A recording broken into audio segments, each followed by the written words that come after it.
Howdy folks, it is Diecast Buffet here again. Welcome back to NASCAR 06, and we have made the executive decision we are going to run Levi Strauss with full assists. We'll check our phone in a minute. We're going to run, because Nazareth was a crapshoot, and it's very similar to Nazareth.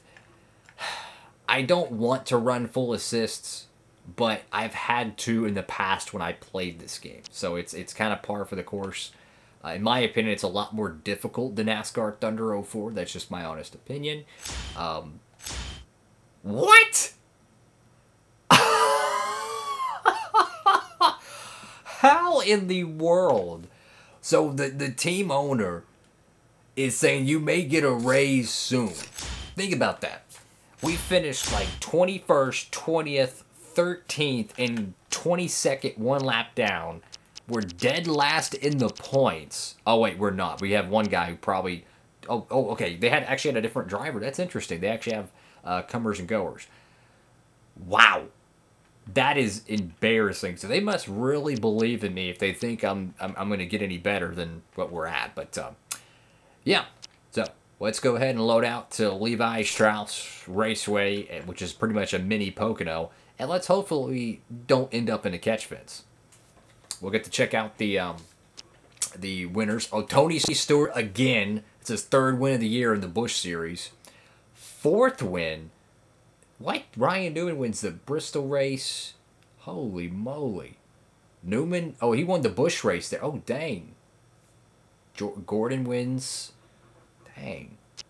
I wonder if they're... Wait. I don't know why, but it looked like it showed two different races at the same time. I don't know. Maybe it glitched out, but interesting. Alrighty, folks, so we qualified, well, way in the back. Luckily, our teammates, we have two of them in the top four, so maybe that's a sign of good luck. But anyways, we're going to be running full assists. We're going to see how this goes and see if that creates a better racing product. So let's go ahead and head out to the track, and hopefully we don't die at Mini Pocono. Oh boy. So our teammate qualified on the pole, so we know we have some speed in-house. This is a very fast racetrack. It kind of has that like high-speed sensation of Bristol, but it has, you know, a layout that's like a mini Pocono. But it definitely gives you that like high banking momentum feel that Bristol has, where you're planning your exit of the corner before you even enter the corner. And if you've raced Bristol on the NASCAR games, you know what I'm talking about, where if you enter too high or too low, it's indicative exactly where you're going to exit the corner and how much throttle you're going to have to scrub to not hit the wall. That's how this place feels. This place is also notorious for some beating and banging, so you got to be careful. If they make contact up here, everybody will slow down to avoid it.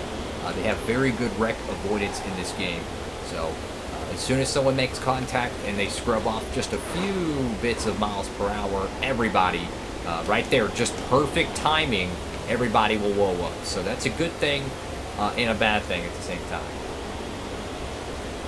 The key to this track is staying low as possible. You don't want to get up too high because then the wall is going to reach out, and that looks like a good concrete barrier waiting for a modified front end. But yeah, the key to this track when you're running good is to just keep it low. But right there, man, that last corner really hurt us in qualifying.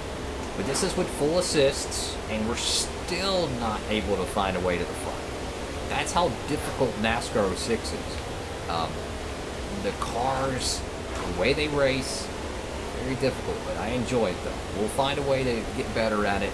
I feel like with the modified series, your entire race is based off of where you qualify. If you qualify poorly, you're going to finish poorly. If you qualify up front, you can kind of just mind your P's and Q's and stay up front type of thing. That's why we see so many cars that qualify on pole lead 12 laps in a 12-lap event. But I can't even push the car more than I'm wanting to, and it's still wanting potential. You can draft a little bit. Oh, there we go. We just got some cheesy points. Let's slide in there and see if we can take that spot. There we go. We gained like 2 spots. Wow. That's pretty good. Wow. Drafting and modifieds, for whatever reason, works really good, though. That's one thing I can remember from my previous playthroughs throughout the years is modifieds. They, for whatever reason, they draft really good, kind of like an open wheel car, which is ironic, you know. And I say open wheel, I mean like IndyCar. Like the drafting is so strong in these things. It really reminds me of the open wheel stuff. We're actually somewhat staying relevant here. Just trying to just survive. Dang it, this freaking last corner, man, it's like off camber. It's like as you're exiting the corner, it feels like it just I don't know, it feels like the banking works against you. That's how flat it feels, but in reality it's still very high banked. I mean, you're literally racing on a hillside, but right here it just feels like it's negative the camber. It's incredible. 19th position. Not where I wanted to be, but at least our teammate won. That's always good. I think there's a little bit of improvement, but we have to get better in qualifying somehow, some way.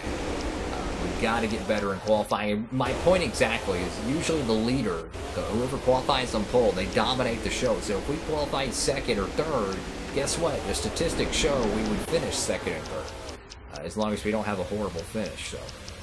My point is you don't see a whole bunch of these right here where a guy starts 8th and finishes 15th, or a guy starts, well, where's another example? 4th and ends up 8th. It's usually right where you qualify. So that's going to be our #1 priority for the next race, is just qualifying. But yeah, let's go and see what our driver's reaction is. He's probably, oh, that's cool. We're in victory lane. Yeah, you got to definitely brown nose him a little bit, I guess. No, I'm kidding. That's probably what he's doing. Alrighty, folks. So our next race is going to be at Old Spice Speedway, which, if you don't know, it's basically like Watkins Glen. It's a very high-speed road course. It doesn't have a lot of like kinks and turns. It's more or less like Watkins Glen, just a very, very fast racetrack. So that's going to be interesting. Historically, I've actually been pretty good there in the years past. So maybe that'd be our best chance to nail a good qualifying effort and potentially turn the tide around, as we are, well, we're 22nd in points, not doing well. Now, we're going to end the video on this one. One of the aspects and why this series is going to be so different. You see, in the Whelen Modified series, there's only one guy that hasn't raced all the races, pretty much, give or take, or one or two, and that's Lance Fox. So my point is that if we were running the Nextel Cup right now, and I qualified 36th, we would be outside the top 30, or if we're outside the top 35 in points, we would not make the show. I would make sure we either DNF or didn't even show up to the event, whichever is, you know, works best. But if we were top 35 in points and we qualified 36th, we would still be in the show. You see what I'm saying? That's one of the big caveats we're doing in this playthrough. The game doesn't actually do that. You have to manually do it, but you get what I'm trying to say. So I'm curious. We're going to end the video on this as well, because I'm curious how much these cup teams cost. 8.5 million for wow, that's an awful team right there. Team Speed Zone, that's an Easter egg from Thunder 04 where they had the Speed Zone. Bubba Meekum, that's pretty cool. Stark, Jarvis Racing, interesting stuff. Team Marmalade. I mean, look at this. If you wanted to buy what eventually became Stuart Haas Racing, you would have to pay $11 million. I always wanted to buy Michael Waltrip Racing, bro. Shane Hamill at Braun Racing, PPC Racing. I got Schwann's Racing Team with Ken Schrader. That's so cool. Petty Enterprises. That would be really awesome. Wow. POV, which I have no idea is. Point of Vision. Who knows? Evernham. So cool. Like, what NASCAR game that you could actually go and buy teams? That's what I'm saying. Like, if you've never played NASCAR 06, what are you doing? Literally, the game I'm playing this on, I paid $6 for. I kid you not, shipped $6. And the disc was, like, incredible condition. Like, I'm not even kidding, dude. Like, look at that. Roush Racing, the King Roush Racing, 19 million, borderline $20 million, bro. And I love it how each team, it actually shows you their car. So you have team administration, you have their team pit crews, team cars. And another really interesting aspect to this game is that each contract you get is different. So like Robert Yates Racing might give you a buttload of money to race for him, but Joe Gibbs Racing might give you less money, right? But guess what? You get a better race car, so you'll be able to make more in the long run because you'll be winning more and running more competitive. So there's so many different aspects to it. I'm curious. I want to look at more teams. But why does Penske's Busch program suck? That's interesting.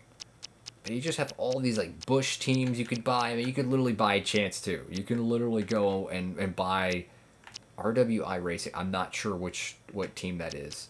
Roush Racing, Hendrick Motorsports. You have Kyle Busch's in the Busch series. It's so cool, man. Kevin Harvick Incorporated. Oh, this game is just amazing. Thank you all so much for watching the video. Make sure to like, comment, and subscribe. And for all your diecast shopping needs, guys, feel free to use that promo code down below. It allows me to be able to do videos like this. Every time you use that code, guys, I really appreciate it. It saves on shipping for any orders $30 or more. And I've seen how many people use that code. Let me tell you, I greatly appreciate it, guys. God bless y'all for that. That's all for now. On to Old Spice Speedway for the next episode. Oh boy, that's going to be a lot of fun. Not going to want to miss it.